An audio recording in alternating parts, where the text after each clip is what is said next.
I got some Doner Bites. A lot of you probably don't know them. But for those who know, you know it's gonna be good. Oh my god, it looks so good. I got the shawarma rice for 75 pesos. Really packed the meat in here. Ang konti ng branches nila. Pero palaging pinipilahan to. Oh my god!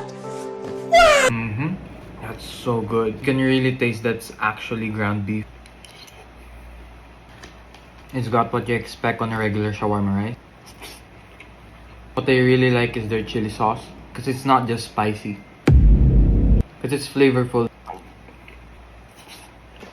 I mean, just look at that. Oh! I honestly don't want to speak. I just want to finish this.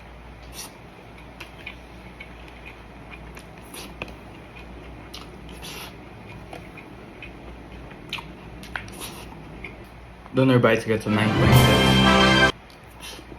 Y'all should come try this. Bye guys.